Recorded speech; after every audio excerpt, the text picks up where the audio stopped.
وہ عمل مستحب ہے، واجب نہیں، فرض نہیں، لیکن اس کی یہ بھی ایک فضیلت ہے۔ وہ کیا کہ جس کو قربانی کرنی ہے قربانی کے دنوں میں، چاہے وہ فرض قربانی ہو یا نفل ہو، اگر قربانی کرنی ہے، ظاہر ہے اگر فرض ہے یا واجب ہے تو کرنی ہی کرنی ہے، لیکن اگر فرض کرو واجب نہیں ہے پھر بھی کسی نے ارادہ کر رکھا ہے کہ میں نفلی قربانی کروں گا، تو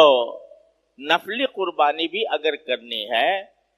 تو یکم ذی الحجہ کی پہلی رات، اس وقت سے لے کر قربانی کرنے تک نہ اپنے بال کاٹے نہ اپنے ناخن کاٹے۔ یہ عمل مستحب ہے،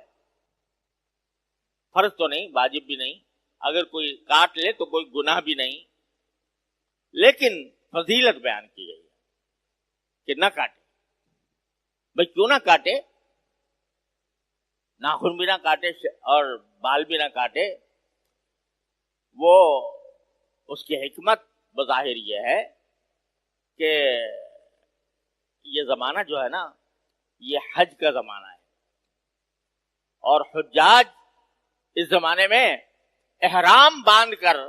بیت اللہ کی طرف جاتے ہیں۔ افسوس ہے کہ اب ہماری بدعمالیوں کی وجہ سے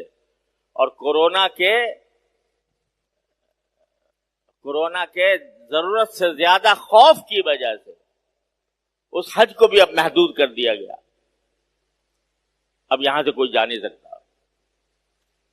ساری دنیا سے لوگ آیا کرتے تھے، اب نہیں آتے، ممنوع ہے، صرف سعودی عرب کے لوگ حج کر سکتے ہیں، وہ بھی محدود تعداد میں۔ لیکن بہرحال جو بھی جائیں تو یہ زمانہ حج کا ہے جس میں بندے احرام باندھ کر بیت اللہ کی طرف رجوع کرتے ہیں۔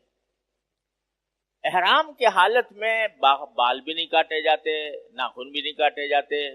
منع ہے احرام کی حالت میں۔ تو جو لوگ حج پر قدرت نہیں رکھتے یا جو حج نہیں کر رہے، ان کو کہہ دیا گیا بھئی تم یہ ناخن سے کاٹنے سے بچ کر اور بال کاٹنے سے بچ کر تھوڑی سی مشابہت پیدا کر لو میرے ان دیوانوں کی کہ جو احرام باندھ کر میرے بیت اللہ کا حج کرنے کے لیے آ رہے ہیں، ان کی مشابہت پیدا کر، اور یہ کہہ سکو کہ تیرے محبوب کی یا رب شباہت لے کے آیا ہوں، حقیقت اس کو تو کر دے، میں صورت لے کے آیا ہوں۔ تو شباہت پیدا کرنے کے لیے یہ فرمایا گیا مستحب ہے کہ تم بھی بال نہ کاٹو اور ناخن نہ کاٹو، تاکہ تم مشابہ ہو جاؤ ان حجاج کے جو احرام باندھے ہوئے ہیں۔ تو شاید تمہاری اس مشابہت کی وجہ سے جب میدان عرفات میں رحمتوں کی بارش ہو تو اس کا کوئی چھیٹا تم تک بھی پہنچ جائے، تم پر بھی پڑ جائے، اس مشابہت کی وجہ سے۔ یہ مشابہت بھی بڑی دولت ہے۔ ظاہری اعتبار سے کسی اللہ والے کے ساتھ مشابہت پیدا کر لینا، اس کے کسی عمل کے ساتھ مشابہت پیدا کر لینا، یہ بھی ایک دولت ہے، اور اس پر بھی اللہ تعالیٰ کی رحمتیں متوجہ ہو جاتی ہیں۔ اس لیے یہ حکم دیا گیا ہے کہ ذو الحجہ شروع ہونے کے بعد، یعنی ذو الحجہ کی پہلی رات سے اور جب تک قربانی نہ کر لو اس وقت تک کے لیے نہ بال کاٹو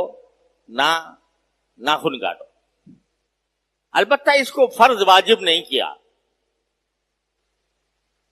شریعت نے عجیب ہمارے آسانی کا ہر جگہ لحاظ رکھا ہے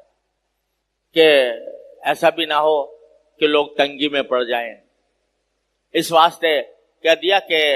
فرض نہیں، واجب نہیں، لیکن مستحب ہے، ایسا کرو گے تو انشاءاللہ اس کا ثواب ملے گا۔